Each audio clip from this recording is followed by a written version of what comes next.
오늘 아침에는 저희가 누가복음 12장 22절에서 34절 말씀을 가지고 염려하지 말라라는 제목으로 함께 말씀을 나누기를 원합니다. 누가복음 12장 22절에서 34절 말씀이고요. 염려하지 말라라는 제목으로 말씀을 드리겠습니다. 저는 어렸을 때 이렇게 생선 같은 거를 잘 먹었는데요. 먹고 나면 항상 아버지가 하시는 말씀이 그게 다 먹은 거냐라는 말씀을 하셨어요. 무슨 의미인지 아십니까? 그게 다 먹은 거냐? 아직 살이 남아있는데 더 발라먹을 부분이 남아있는데 어떻게 그렇게 먹고 버릴 수 있느냐라는 얘기를 하신 거였습니다. 가끔 아버지가 살았던 시대의 이야기를 쭉 들어보면 그게 한국의 이야기가 맞나? 라는 생각이 들 때가 있습니다. 쌀밥을 먹기가 힘들었다라든지 흰 쌀밥을 먹으려면 1년에 한 번 정도는 먹을 수 있었다. 이런 얘기들을 들을 때 풀이나 이런 거를 뜯어가지고 먹었다. 이런 얘기를 들으면 6.25 때 얘기인가? 이런 생각이 들기도 하고요. 아버지 시대에 그러한 이야기를 들으면 내가 살았던 시대랑 너무나 다르다라는 생각을 하게 됩니다. 이 자리에 계신 연세가 있으신 분들은 아마 두 시대를 동시에 다 경험하셨을 거고요. 지금 오늘날 여러분들이 먹고 싶을 때 나가서 언제든지 사 먹을 수 있는 이 시대를 살아갈 수 있다라는 생각을 아마 과거에는 전혀 하지 못하셨을 겁니다. 과거에는 우리가 내일 뭘 먹을 수 있을까? 내일 내가 먹을 게 있을까라는 걸 염려했다면 오늘날에는 내일 무엇을 먹을까? 내일은 어떤 메뉴를 먹을까? 고민하는 시대가 되었습니다. 오늘날 사람들은 어떻게 하면 더 좋은 음식을 먹을까? 더 맛있는 걸 먹을까? 더 좋은 옷을 입을까라는 걸 고민한다면 과거에는 어떻게 하면 내가 먹을 것, 입을 것을 걱정하지 않고 살 수 있을까라는 고민을 했었습니다. 사실 이것이 물질주의의 두 가지 측면입니다. 물질주의가 우리에게 주는 두 가지 어려움입니다. 하나는 탐심을 갖게 하는 것. 오늘날에 아마 더 극성을 부리는 문제라고 생각합니다. 더 가지려고 하고 더 많이 얻으려고 하는 탐심의 문제가 물질주의 속에 강력하게 작용합니다. 또 다른 문제는 오늘 우리가 다루기 원하는 염려입니다.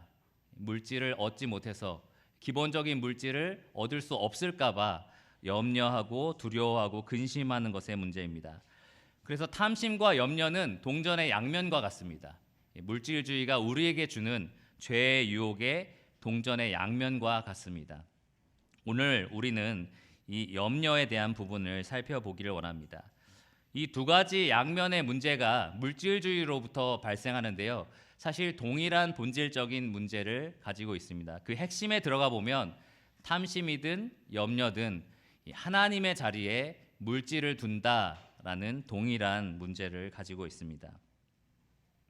오늘 말씀을 통해서 저는 예수님께서 이 제자들에게 염려하지 말라라고 명령하시면서 왜 염려하지 않아야 하는지, 염려하지 않아도 되는지 이유를 제시했던 그 말씀을 살펴보기 원합니다.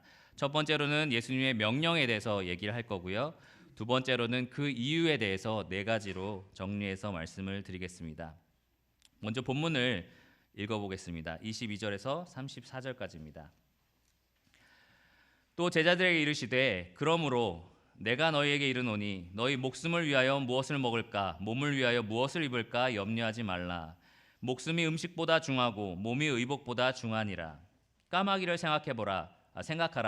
심지도 아니하고 거두지도 아니하며 골방도 없고 창고도 없으되 하나님이 기르시나니 너희는 새보다 얼마나 더 귀하냐. 또 너희 중에 누가 염려함으로 그 키를 한 자라도 더할 수 있느냐. 그런즉 가장 작은 일도 하지 못하면서 어찌 다른 일들을 염려하느냐. 백합화를 생각하여 보라. 실도 만들지 않고 짜지도 아니하느니라. 그러나 내가 너희에게 말하노니 솔로몬의 모든 영광으로도 입은 것이 이 꽃 하나만큼 훌륭하지 못하였느니라. 오늘 있다가 내일 아궁이에 던져지는 들풀도 하나님이 이렇게 입히시거든 하물며 너희일까 보냐. 믿음이 작은 자들아.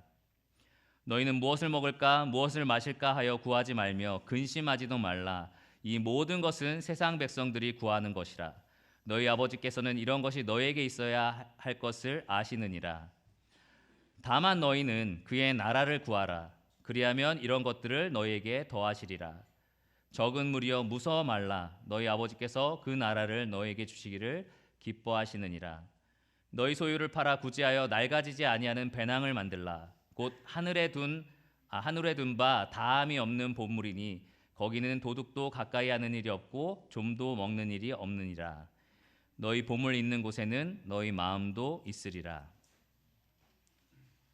오늘 이 말씀에서 예수님은 명령을 주셨습니다. 분명한 명령인데요. 세 가지의 명령이 이 본문에 하나하나 숨어져 있습니다. 하나는 염려하지 말라라는 명령입니다. 22절에 보면 너희 목숨을 위하여 무엇을 먹을까, 몸을 위하여 무엇을 입을까 염려하지 말라라고 나와 있습니다.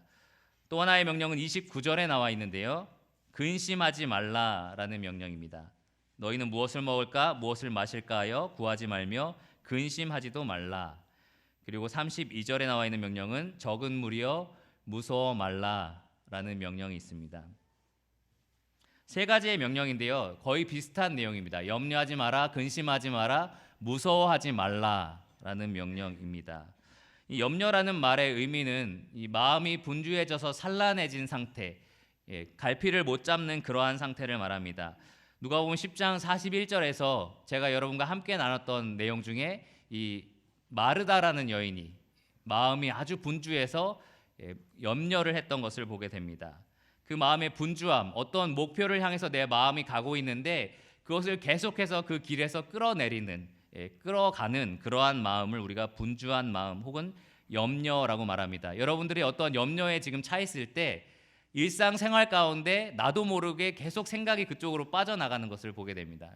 여러분들이 건강에 문제가 있거나 돈이 없거나 여러 가지 염려가 여러분 마음속에 있을 때는요, 여러분이 지금 무엇을 하든지 관계없이 마음이 계속 그쪽으로 끌려가서 나도 모르게 언제인지 모르겠지만 내 마음이 그걸 생각하고 있는 그러한 상태가 되고 맙니다. 염려가 바로 그러한 것입니다. 근심이라는 말은 신약 성경에 여기에 딱 한 번 나오는데요. 불확실하다라는 뜻을 말합니다. 공중에 붕 떠 있는 상태, 너 지금 딴 세상에 있는 것 같아라는 말을 하기도 하죠. 약간 한쪽으로 생각이 빠져 있는 사람에 대해서 우리가 그렇게 얘기합니다. 멍한 상태. 또 그림으로 표현하면 바닷가의 풍랑에 이리저리 밀려 요동하는 배 같은 그림입니다.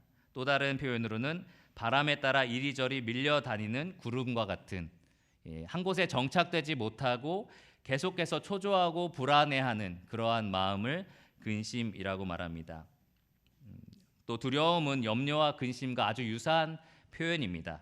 어떤 공포심이라고 말하기도 하는데 어떠한 문제 때문에 우리가 마음이 두려운, 염려와 근심과 유사한 그러한 마음의 상태를 말합니다. 이 염려, 근심, 두려움, 무서움, 이 모든 것들이 한 가지에 지금 연결이 되어 있는데요. 한 가지의 원인을 가지고 있는데 그것이 바로 먹는 것, 마시는 것, 입는 것. 우리가 지난주에 이어서 말하자면 물질이라고 말할 수 있습니다. 우리가 살아가는데 꼭 필요한 것들, 그러한 것을 말합니다. 살아가는데 필요한 기본적인 물질들. 오늘날도 우리가 그런 얘기들 좀 하죠. 먹고 살려면 다 해야 되는 일이야. 거기서 먹고 살다라는 얘기가 사실 이 일을 안 하면 내가 굶어 죽는다라는 말은 아니지만 살아가는 데 있어서 꼭 필요한 것들을 제공하는 일이다라는 말을 합니다. 또 다 먹고 살고자 하는 일이야. 다 먹고 살려고 하는 일이지라는 말도 합니다. 그렇게 우리가 사는 데 있어서는 필요한 것들이 있다라는 겁니다. 그러한 먹는 것, 마시는 것, 입는 것 때문에 염려하거나 근심하거나 무서워하지 말라라고 명령을 합니다. 혹시 이 자리에서 내일 먹을 게 없어서 고민이신 분 계십니까? 구제부 회장님을 찾아가시면 될 것 같습니다. 오늘 내일 당장 혹은 오늘 저녁에 먹을 음식이 없어서 고민 중인 분 계십니까? 혹은 이 자리에서 냉장고 정리가 필요하신 분이 계십니까? 버려야 될 게 너무 많아서 한 번은 정리해야겠다라고 생각하시는 분, 아마 오늘날은 대부분 후자에 속할 겁니다. 물론 오늘날에도 어려운 나라라든지 또 우리나라 안에서도 어려운 그러한 환경을 가지고 계신 분들, 당장 오늘 저녁 지금 먹을 것이 없는 분들도 있습니다. 그러나 이 자리에 계신 대부분의 분들은 아마도 과연 무엇을 버려야 될까, 냉장고 정리를 해야 될 텐데 병원에 가면은 일주일 안 먹어도 지금 살 수 있는 영양분이 몸에 있습니다 라는 얘기를 아마 들으실지도 모릅니다. 그러나 이러한 고민을 우리도 종종 합니다. 여기서 예수님이 명령하신 것처럼 염려하지 말라라는 종류의 고민을 우리도 종종 합니다. 예를 들어서 곧 아이들이 진학하는데 필요한 돈을 내가 어떻게 준비할 수 있을까라는 고민을 하실 수도 있습니다. 혹은 지금 다니는 직장이 내 가정 생활이라든지 교회 생활을 너무나 위협해서 직장을 바꾸고 싶은데 그러면 어떻게 먹고 살지? 라는 고민을 하시는 분도 있을 수 있습니다. 또 지금 많이 벌어두지 않으면 내가 은퇴하면 어떻게 먹고 살까? 라는 고민을 할 수도 있습니다. 이러한 종류의 여러 가지 물질 때문에 우리가 겪고 있는 염려나 근심이나 불안, 두려움 이런 것들에 대해서 예수님은 하지 말라라고 말씀을 하고 계십니다. J.C. 라일은 이렇게 표현을 했는데요. 근심이나 걱정보다 더 흔한 마음이 없으며 또 그것보다 성도들의 유익을 좀먹으며 더 나아가서 내적인 평안을 감소시키는 것도 없다. 근심이나 염려, 우리의 마음을 사로잡고 우리의 마음을 좀먹는 그러한 죄입니다. 그래서 예수님은 염려하지 말라라는 명령을 계속해서 현재형으로서 계속해서 우리의 마음을 그렇게 만들어라라고 명령을 하십니다. 지속적으로 반복적으로 염려하지 않기 위해서 노력하라. 그 앞서서 예수님이 뭐라고 하셨냐면 탐심을 물리쳐라라고 말씀하셨거든요. 마치 여기서는 염려를, 근심을, 두려움을 우리 마음에 들어올 때, 접근할 때 그것을 물리쳐내라. 계속해서 그것을 경계하고 물리쳐내서 이겨라라고 명령하고 계십니다. 단 한 번 염려하지 않는 게 아니라 계속해서 염려가 우리를 공격하지 않도록 그렇게 하라는 것입니다. 예수님은 아무런 이유 없이 너 염려하지 마, 염려하면 안 돼라고 말씀하시는 분은 아닙니다. 뒤이어서 예수님이 이야기하시는 그 이유들을 들어보면 정말 우리가 염려할 필요가 없구나라는 걸 우리가 공감하게 됩니다. 예수님 여기서 4가지 정도 염려하지 말아야 될 이유를 말씀하고 계십니다. 먼저 23절과 24절에는 물질보다 더 중요한 것이 있다라고 말씀하십니다. 첫 번째 우리가 염려하지 말아야 하는 이유는 물질보다 더 중요한 것이 있기 때문입니다. 예수님의 말씀을 자세히 보면은 목숨보다 음식이 중하고 몸보다 의복이 중하니라 목숨이 음식보다 중하고 몸이 의복보다 중하다라고 말씀을 하십니다. 우리의 삶이 먹고 마시는 것, 입는 것 이런 것이 전부가 아니라는 말입니다. 그것만 있으면 우리 삶이 전부가 되는 것이 아니다라는 말입니다. 그 앞에 있는 15절 말씀에 있는 것과 유사한 말씀인데요. 사람의 생명이 그 소유에 넉넉한 데 있지 않다. 우리의 인생이라는 것이, 우리의 삶의 질이라는 것이 단지 먹고 마시는 것, 입는 것 이런 물질에만 좌지우지되는 것이 아니다라는 말입니다. 사실 하나님께서는 이 교훈을 이스라엘 백성들, 이 구약의 하나님의 백성들에게 주시기 위해서 아주 오랫동안 그들을 훈련시키셨습니다. 여러분 잘 아시다시피 만나를 내려서 먹이셨습니다. 만나를 내려주셨는데요. 내일 먹을 거, 그 다음날 먹을 거를 보관하지 못하게 하셨습니다. 당장 오늘 먹을 것만 만나를 보관할 수 있게 하셨습니다. 예를 들면 여러분들이 회사에서 돈을 벌면 한 달 살 돈을 월급으로 받잖아요. 여러분 그 한 달 그 월급을 가지고 한 달을 어떻게 살지 계획을 합니다. 근데 하나님께서는 이스라엘 백성들에게 매일의 일당만 그냥 주시고 더 이상 돈을 받지 마라라고 얘기하신 것과 같습니다. 계속해서 만나를 그렇게 내려주시면서 더 거둔 것들에 대해서는 책망을 하셨습니다. 때로는 물이 없는 곳으로 인도하시기도 했고요. 때로는 고기를 먹을 수 없는 풀 한 폭이 없는 광야로 인도하시기도 했습니다. 왜 그렇게 하셨느냐? 모세는 신명기 8장 3절에 이렇게 말합니다. 너를 낮추시며 너를 줄이게 하시며 또 너도 알지 못하며 내 조상들도 알지 못하던 만나를 내게 먹이신 것은 사람이 떡으로만 사는 것이 아니요 여호와의 입에서 나오는 모든 말씀으로 사는 줄을 내가 알게 하려 하심이라. 하나님이 구약의 이스라엘 백성들에게 훈련시키고자 했던, 그들이 반드시 알기를 원하셨던 그 교훈은 뭐냐면 우리의 삶이, 우리의 인생이 단지 먹는 것, 마시는 것, 물질에 있지 않다라는 사실입니다. 우리의 인생은, 우리의 삶은 하나님, 그분이 주시는 모든 것에 관련되어 있다. 그 교훈을 이스라엘 백성에게 주기 원하셨습니다. 그리고 오늘 이 본문에서 예수님께서 그 제자들에게 동일한 교훈을 주기 원하십니다. 먹고 마시는 것 중요하지만 그것이 다가 아니야. 하나님이 더 중요하다. 하나님께서 너희를 돌보시는 분이고 그 하나님을 신뢰하는 것이 가장 중요하다라고 말씀하십니다. 그래서 예시로 까마귀를 이야기를 하시는데요. 24절에 보면 까마귀를 생각하라 라고 말씀하십니다. 때로 예수님은 공중에 나는 새를 보라 라고도 말씀하셨습니다. 어쩌면 제자들이 이 말씀을 듣는 순간에 이 많은 까마귀들이 하늘에 날고 있었을지도 모릅니다. 유대인들에게 있어서 이 까마귀는 불결한 짐승이었습니다. 왜 그랬을까요? 부정한 것을 만지면 안 되게 돼 있었거든요. 유대인들은 시체를 만질 수 없었습니다. 근데 까마귀는 어떻죠? 시체를 먹죠. 그렇기 때문에 이 까마귀를 불결한 짐승이라고 생각하기도 했습니다. 또 하나는 부정한 음식들 목록 안에 이 레위기 11장 25절에 보면 신명기 14장 14절에 보면 이 까마귀도 포함이 되어 있었습니다. 그리고 예수님은 약간의 유머를 발휘하셔서 지금 얘기를 하고 계시는데요. 너희들 혹시 까마귀가 씹는 거 봤어? 여러분 본 적 있으십니까? 혹은 까마귀가 거두는 거 봤니? 이렇게 추수하러 가서 자기가 심은 거를 막 거두는 걸 본 적이 있느냐? 혹은 골방, 여기서 골방이라고 나와 있지만 저장실이라고 말할 수 있습니다. 저장실을 만들거나 창고를 만들어서 그 추수한 것들을 보관하거나 하는 것을 본 적이 있느냐라고 물으십니다. 여러분 본 적 있으십니까? 전혀 까마귀는 그런 일을 하지 않습니다. 하지만 위에 예수님이 하셨던 말씀들을 잘 생각해 보면 비유에 나온 한 부자는 그런 일을 했었습니다. 소출, 농사를 졌고 풍성한 곡식을 얻었을 때 내가 더 큰 창고를 져서 이거를 보관해야지 라는 생각을 했었습니다.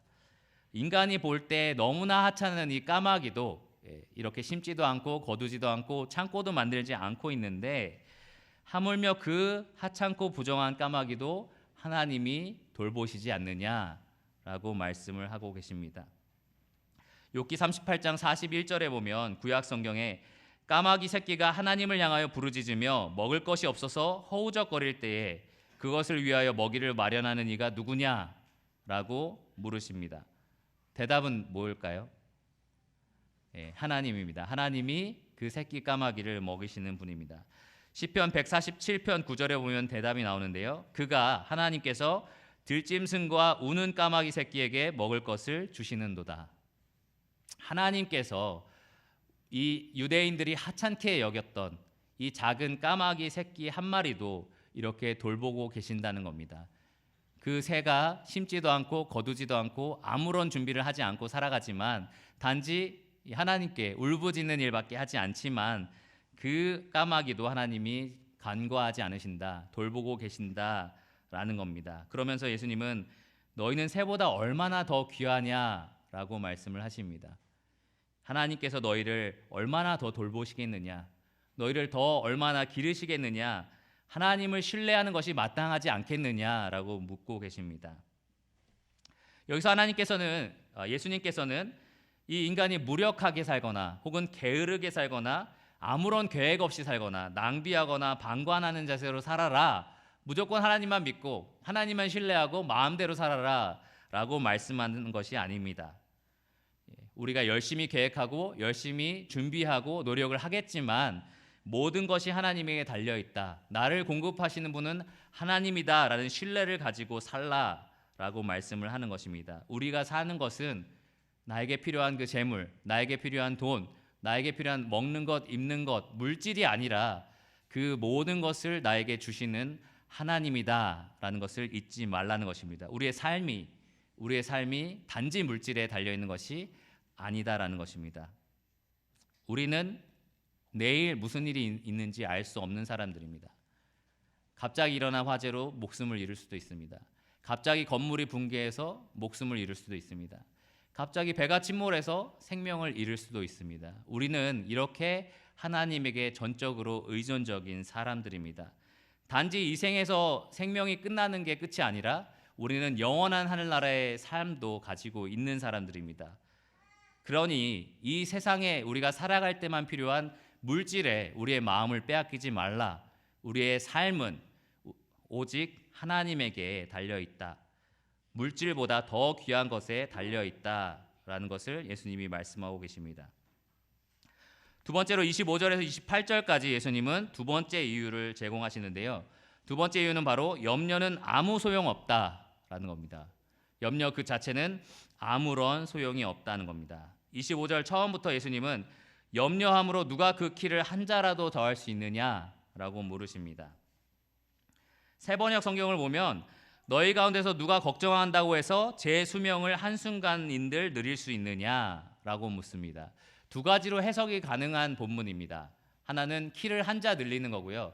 또 하나는 생명을 한순간 늘리는 겁니다. 이 본문 자체가, 원어 자체가 두 가지로 해석이 가능합니다.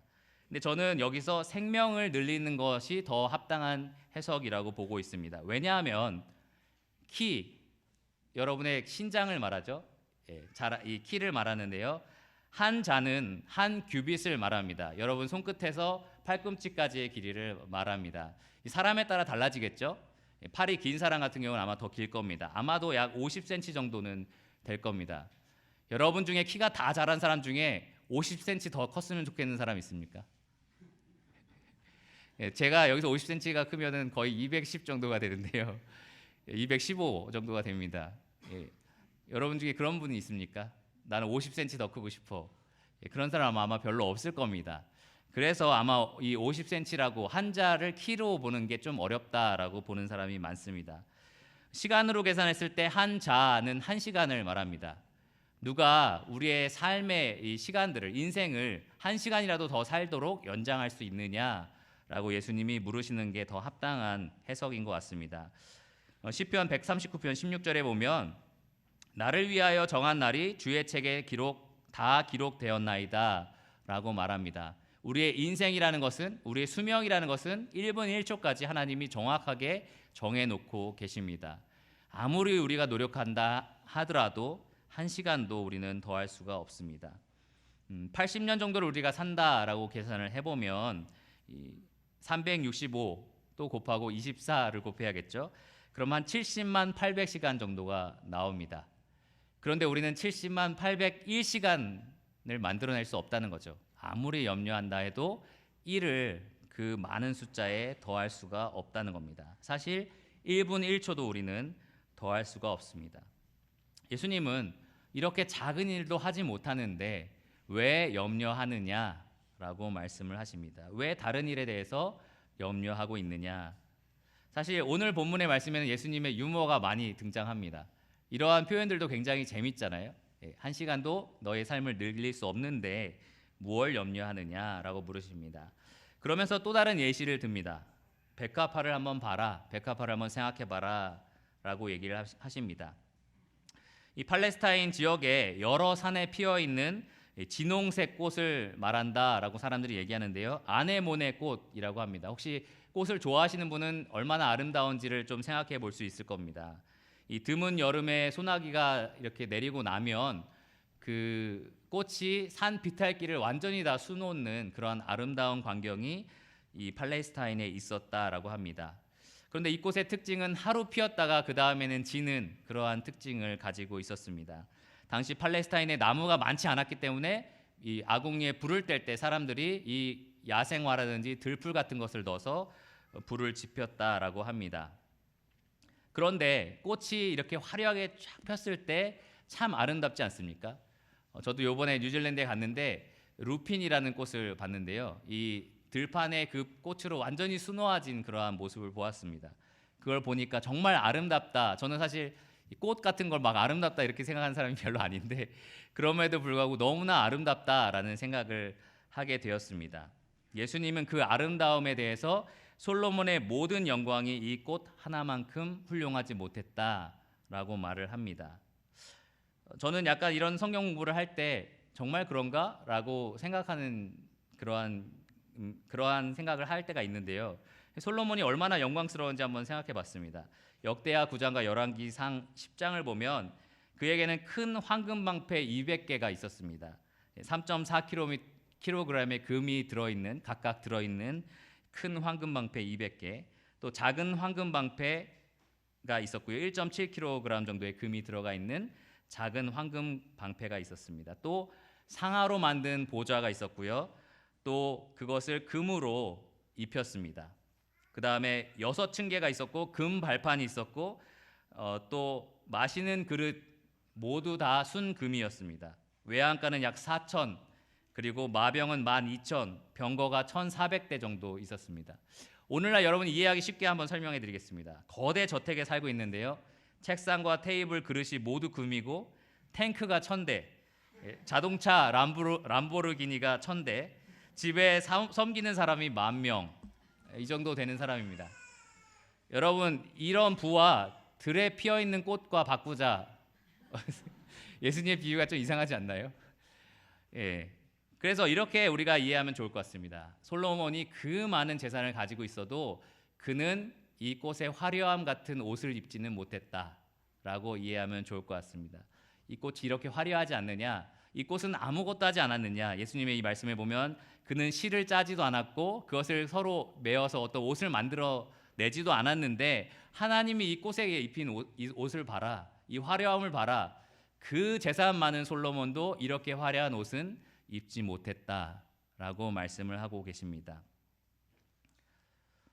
오늘 피었다가 내일이면 아궁이에 던져질 이 들풀들, 들꽃들, 이러한 것들도 하나님이 이렇게 놀랍게 아름답게 옷 입히시는데 하물며 너희는 어떻겠느냐라고 말씀을 하고 계십니다.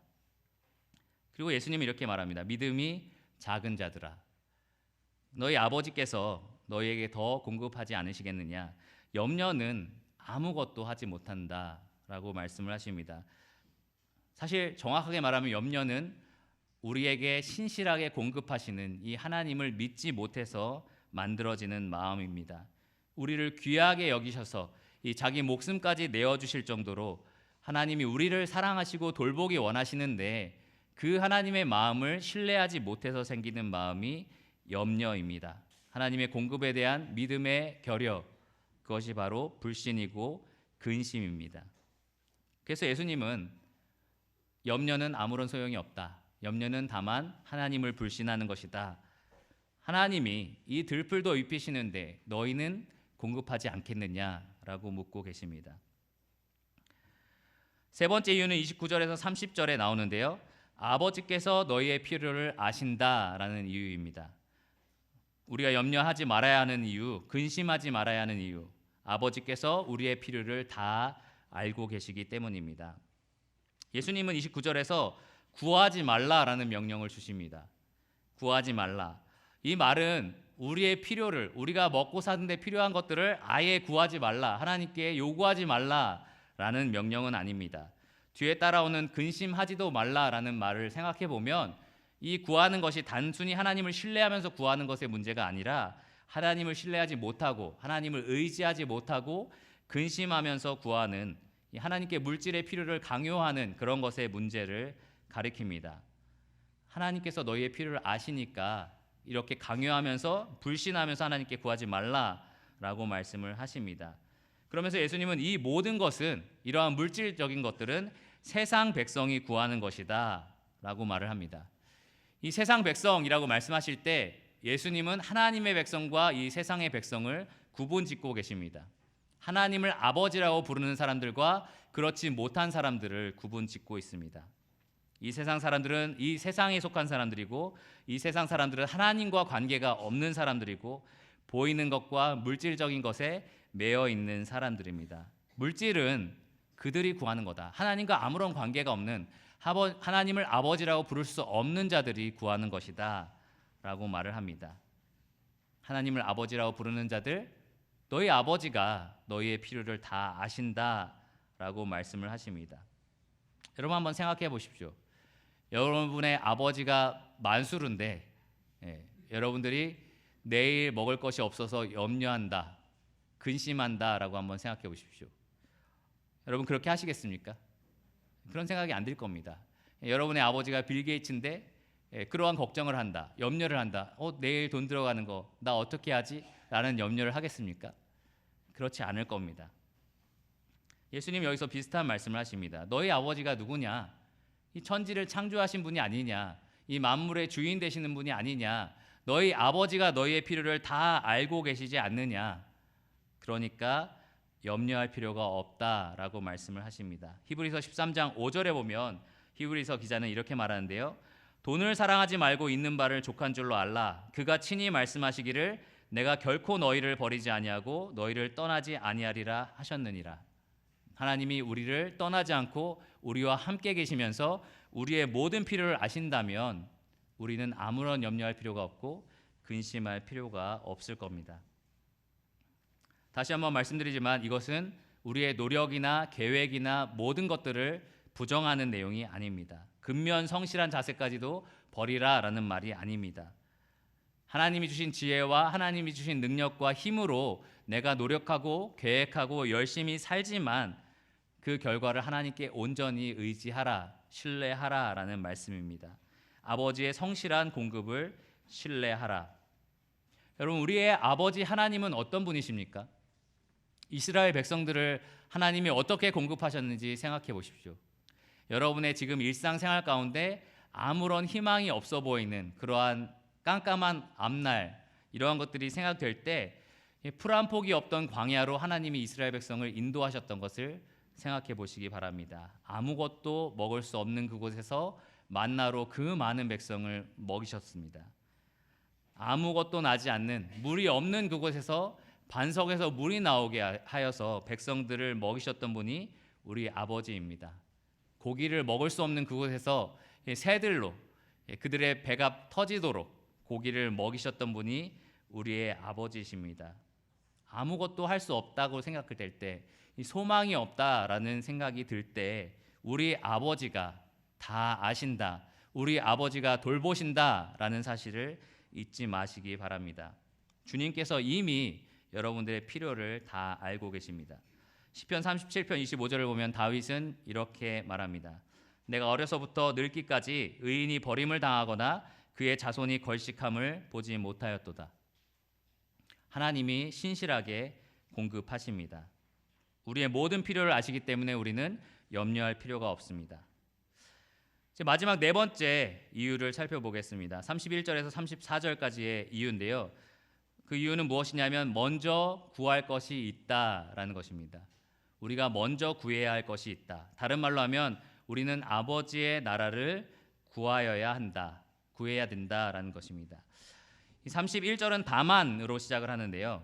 너희가 먹을 것, 입을 것, 마실 것 이런 것들을 구하지 말라, 근심하지 말라라고 하시고 다만 이런 것들을 구하라라고 말씀을 하십니다. 하나님의 자녀가 구해야 할 마땅한 것, 우리의 마음의 중심에 있어야 할 것이 무엇이냐?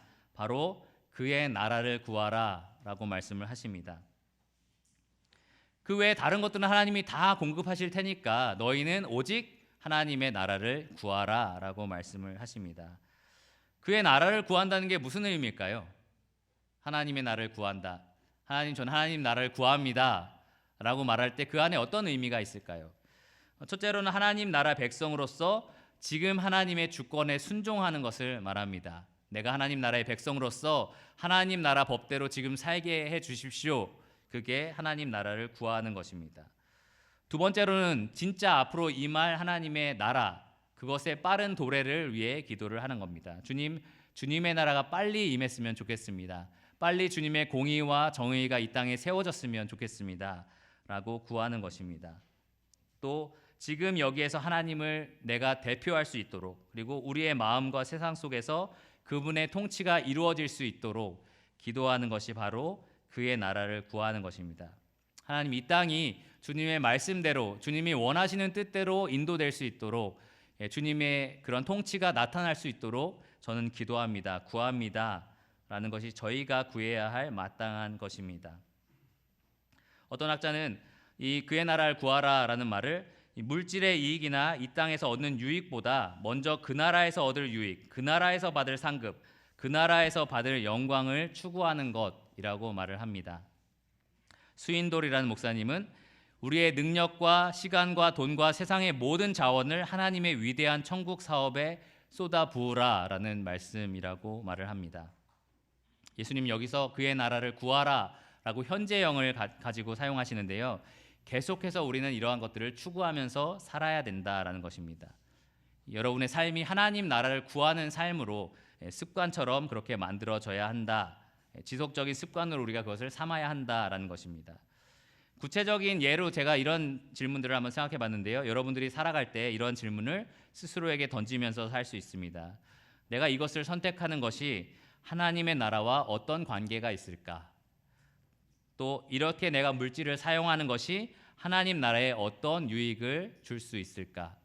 여러분이 말하는 것, 행동하는 것, 물질을 사용하는 것, 특별히 이 본문에서는 물질에 대한 마음, 그리고 내가 선택하는 것들, 결정들, 그 모든 것에 있어서 이것이 과연 하나님 나라와 어떤 관계가 있을까를 고민하면서 사는 것입니다. 아마 이 말씀을 들은 제자들에게는 두려움이 임했을지도 모릅니다. 여러분이 이 땅을 살아가면서 느끼는 두려움과 비슷한 두려움입니다. 많은 사람들이 이 땅에서 물질이 전부인 것처럼 살고 더 쌓아두려고 살고 미래를 위해서 계획하고 살고 노후에 행복하게 편안하게 살기 위해서 저장하면서 사는데 그런 건 다 하나님께 맡기고 하나님 나라를 구하라니 그러면 우리는 어떻게 살라는 말이냐라는 두려움이 있을지도 모릅니다. 예수님은 이어서 이렇게 말씀을 하십니다. 적은 무리여 그 수많은 세상 사람들과 다르게 이 세상을 역류하면서 살아가는 이 소수의 무리들아. 여기서 말하는 무리는 이 가축들을 말하는데요, 양을 말합니다. 이 양 자체가 하나하나 힘이 별로 없잖아요.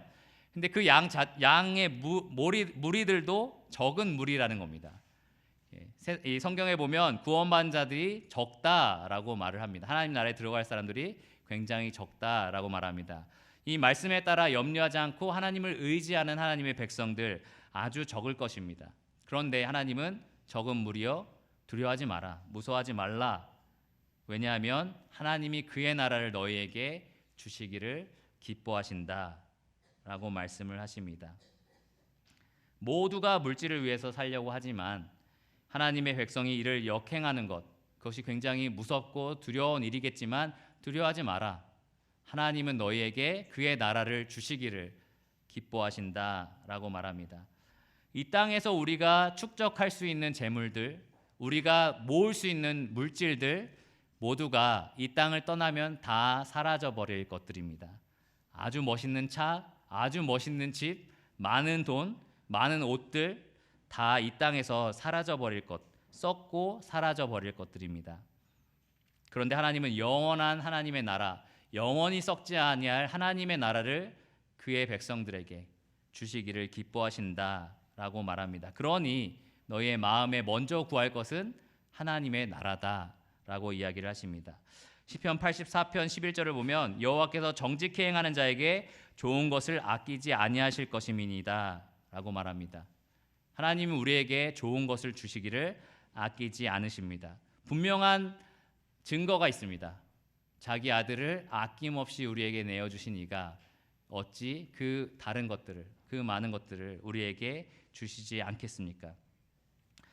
옛날에 교부들은 아주 오래된 시대, 중세 시대의 그러한 그 목사들이 했던 말인데요. 알렉산드리아의 키릴루스라는 사람은 이런 말을 했습니다. 그런즉 세상 것들을 버리고 하늘의 것을 얻으십시오. 나중에 소중한 것들을 잃지 않으려거든 버리고 싶지 않더라도 지금 버려야 할 것들을 버리십시오. 그대의 재물을 하나님께 맡기십시오. 또 페트루스 크리솔로우스라는 사람인데요. 발음하기 굉장히 어렵죠. 4세기의 사람인데 이렇게 말합니다. 영원히 거하는 곳으로 금을 가져가는 것이 금광 속에 영혼을 묻어버리는 것보다 낫다. 우리의 영혼이 거하는 곳으로 여러분의 재물을 가져갈 수 있는 사람이 되기를 원합니다. 그래서 33절과 34절을 보면 하나님 나라를 먼저 구하는 자들이 어떻게 살아야 할지 구체적인 적용 하나를 이야기를 하십니다. 바로 구제에 대한 얘기인데요. 하나님 나라를 나의 보물로 삼는 그러한 삶의 구체적인 모습입니다. 여기 보면 굉장히 재밌는 표현으로 얘기하십니다. 너희의 소유를 팔으라 라고 하고 구제하라 라고 하고 낡아지지 아니하는 배낭을 만들라 라고 말합니다. 스페인에 아주 유명한 속담이 있는데요. 뭐냐면 수의에는 주머니가 없다라는 속담입니다. 무슨 의미인지 아시겠어요? 죽을 때 아무것도 가져갈 수 없다라는 말입니다. 근데 예수님은 여기서 좀 더 재미있는 얘기를 하십니다. 썩어지지 아니하는 주머니를 만들어라. 배낭을 만들어라. 어떻게 말하면 가져갈 수 있는 주머니가 있다는 거죠. 어떻게 그 주머니를 만들 수 있냐? 우리가 가난한 자를 위해서 구제하는 일, 그 일은 하늘나라에서 보상이 있기 때문에 어떤 면에서 우리가 주머니를 만드는 것과 같다라는 말입니다. 그래서 예수님은 여기서 천국으로 가져갈 수 있는 그러한 재물들을 너희가 쌓아라. 다른 말로 하면 하늘의 보물을 쌓아두라 라고 말씀을 하십니다. 이 땅에서 도둑이 들어서 훔쳐갈 수도 있고 좀이 먹어서 사라질 수도 있는 그러한 재물을 쌓아두지 말고 영원히 도둑질도 당할 수 없고 또 좀이 먹지도 않는 그러한 곳에 너희의 재물을 쌓으라 라고 말씀을 하십니다. 성경의 여러 부분에서 이 구제에 대해서 말하고 있는데요. 잠언 19장 17절에 보면 가난한 자를 불쌍히 여기는 것은 여호와께 꾸어드리는 것이니 그의 선행을 그에게 갚아주시리라 라고 말을 합니다. 또 마태복음 25장 40절에도 보면 예수님이 직접 하신 말씀에 너희가 여기 내 형제 중에 지극히 작은 자 하나에게 한 것이 곧 내게 한 것이니라 라고 말씀을 하십니다. 여러분에게 하나님이 맡겨주신 그 물질들을 통해서 이 하나님을 온전히 신뢰하는 마음을 가지고 다른 일을 위해서 사용할 때에 그것이 하늘나라까지 가는, 하늘나라에 쌓아지는 보물이 된다라는 것입니다. 그것이 하나님만 신뢰하는 사람들의 구체적인 삶의 모습입니다. 웨슬리라는 사람은 자기가 돌보는 그 시녀랑 마주치면서 자기가 시장에서 방금 사온 그 명품 그림을 보면서 부끄러워서 울었다고 합니다. 이 시녀는 당장 먹을 것이 없고 추워서 덜덜 떨고 있는 것을 보면서 내가 이 시녀가 입어야 될 옷을 가지고 내 그림을 샀구나라는 생각을 했다고 합니다. 오늘날 이 자유민주주의 시대 또 자본주의 시대에 내가 번 돈은 내 것이라는 생각이 팽배한 이 시대에서 구제라는 것을 생각하는 건 참 쉽지가 않습니다. 오히려 더 잘 살아질수록 구제하는 것이 참 어려워집니다. 먼저는 나를 돌보게 되고 내 가족을 돌보게 되고 다른 사람에게까지는 손이 잘 미치지 않는 것이 보통입니다. 근데 하나님께서는 물질에 대해서 이러한 사용을 하라고 말씀을 하고 계십니다. 내 주위에 있는 어려운 사람들, 가난한 사람들, 도움이 필요한 사람들 내가 도울 수 있다는 겁니다. 그것이 하늘의 보물을 쌓아두는 삶의 모습이라고 말을 합니다. 돈, 소유, 영원이라는 책을 쓴 랜디 알코는 재미있는 비유를 하나 얘기를 했는데요. 어떤 사람이 천국에 들어가서 다른 사람들의 각각의 집을 보고 너무나 멋있고 의리의리한 집들을 보고 나서 나도 그러면 주님을 위해서 살았으니까 뭔가 멋있는 집이 있겠지라고 생각을 했다고 합니다. 근데 보니까 막 개집처럼 너무나 허술한 집에 자기 집 이름이 써 있는 거예요, 명패가. 그래서 왜 내 집은 이렇습니까? 라고 하고 내가 그렇게 열심히 했는데 왜 이렇습니까? 하니까 그 사람들이, 천사들이 하는 말이 사실은 아니겠죠. 그냥 얘기겠죠. 근데 뭐라고 했냐면 당신이 땅에서 보내준 걸 가지고 우리가 열심히 만든 게 이 정도입니다 라는 얘기를 했다고 합니다.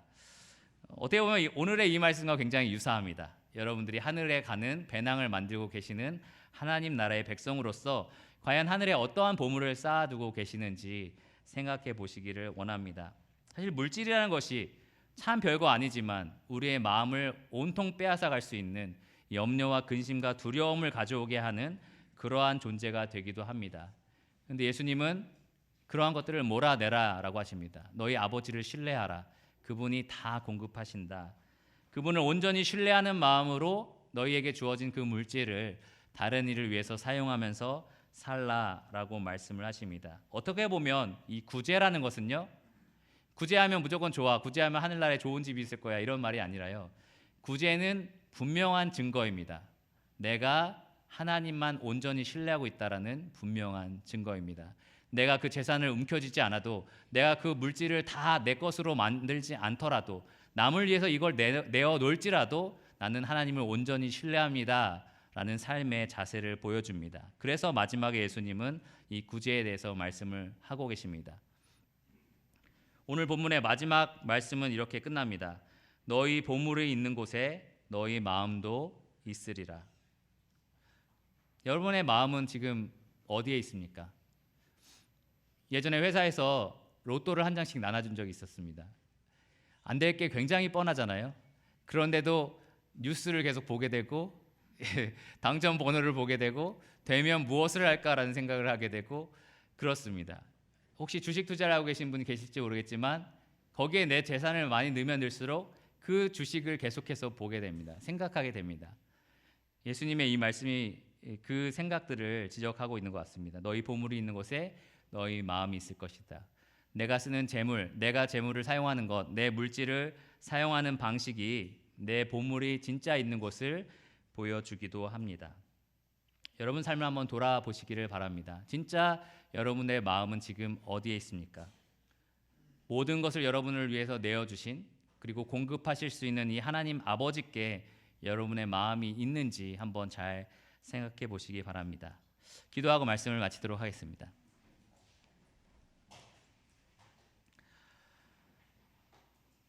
주님 감사합니다. 주께서 이 온 천지 만물을 창조하시고 또 소유하시는 분으로서 저희에게 모든 것들을 공급하실 수 있는 아버지 되심에 감사를 드립니다.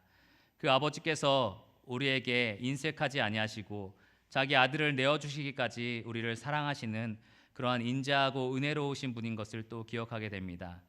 우리가 그 사실을 알면서도 얼마나 이 땅을 살아가면서 필요한 물질들에 우리 마음이 쉽게 염려하고 근심하고 무서워하는지 모릅니다. 주님, 저희들의 마음에 연약한 믿음을 주님께서 붙들어 주시옵고 오늘 들려진 예수 그리스도의 말씀처럼 오직 하나님만 신뢰할 수 있도록, 오직 하나님을 의지할 수 있도록, 또 그분을 의지하고 신뢰함으로써 다른 사람들을 돌아보는 그러한 마음을 가질 수 있도록 도와주시기를 원합니다. 주께서 저희의 아버지 되심에 감사를 드리며 오직 주님을 신뢰하는 주의 백성 되기를 원합니다. 예수 그리스도 이름으로 기도드렸습니다. 아멘.